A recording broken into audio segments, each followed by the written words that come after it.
20 years ago, they cut down mangroves along the northern coast of this island.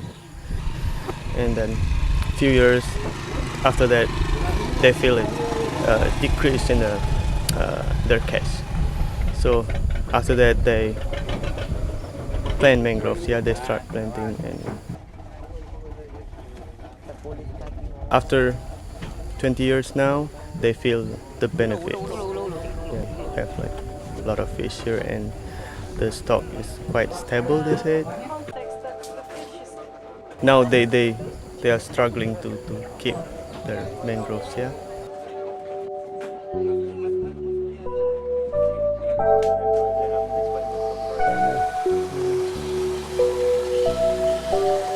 So it's really been one of the most destructive kind of industries we have ever seen. We call it a rape and run industry. Because we're taking away their natural resources, we're taking away their ability to survive off the land.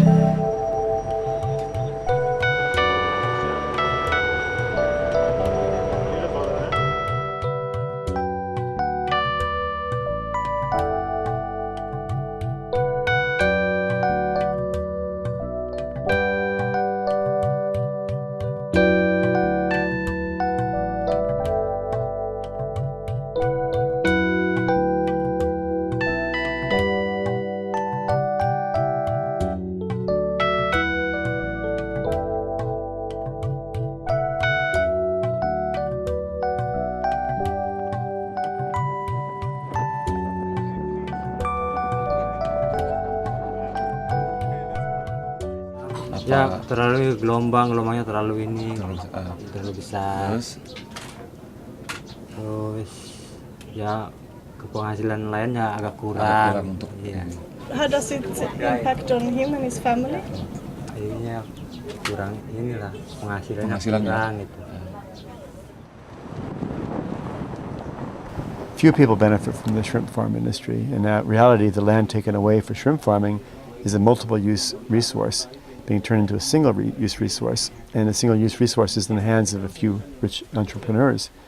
The poor people living on the coast lose their livelihood, lose their ability to fish, and so for every one job created, you may be losing 10 jobs.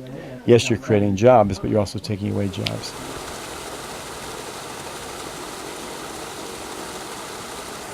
It's not very big as an operation, but of course here this whole area was mangroves.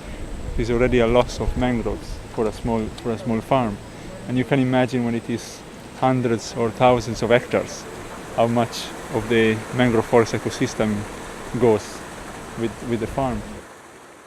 Where is the water going back out to the sea? Sana itu tadi, siring. Satu tempat sana. Iya. Kita kan ada di sini kan kita ada air siring gitu ya.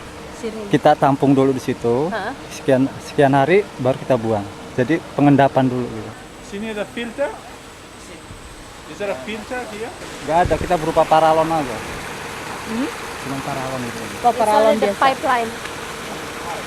When it's low tide, they release the water. So whatever is in the water deposits here. The questions that come to my mind is that obviously this was government land. How did that person get to destroy the mangroves, get to destroy such a ecosystem and allow this to function? It makes me sad to see that this destruction has taken place, and for all this, and how many people are employed in this, and what is it producing, and what is it doing? It's madness.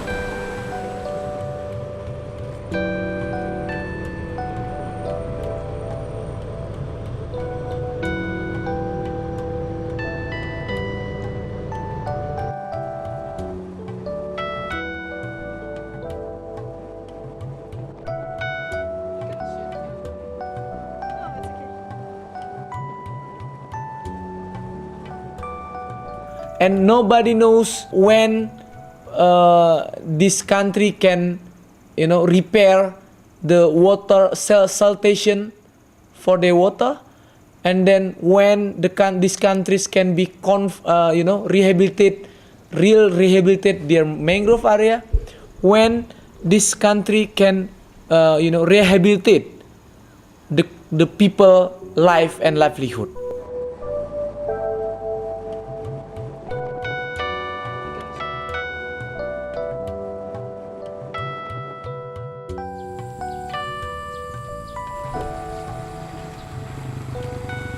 Almost all mangrove area in this island owned by charcoal industry. Yeah, government give permits for them to cut mangroves. Charcoal industry has been operating here for 100 years. It's bad. It's cut the mangrove, but it's not really like clear cutting. So the mangroves still grow and they are even like slow. But like shrimp farm, it's clear cut. It's more difficult to fix.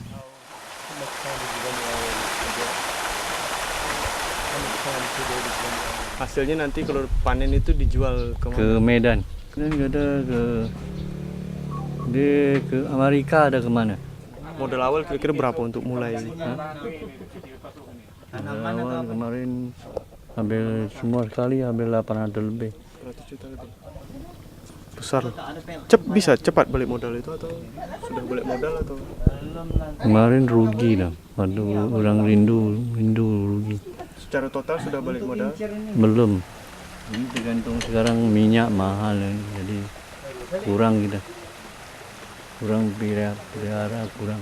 But how much is the salary? Aku 1 bulan 600-an. Is that a normal rate in Indonesia? Kalau panen sekilo ngelempon baru. It's very low actually. Aku bawa Medan ni. The shrimp industry is a very short-term industry. We have often called it the rape and run industry. 5 to 10 years down the road, when the farm collapses, what is that farmer going to do? By then, that land will be so degraded that there will be nothing that farmer can grow there. And so to keep those alive and healthy, they use a lot of antibiotics to fight off the diseases, which eventually take over the ponds anyway.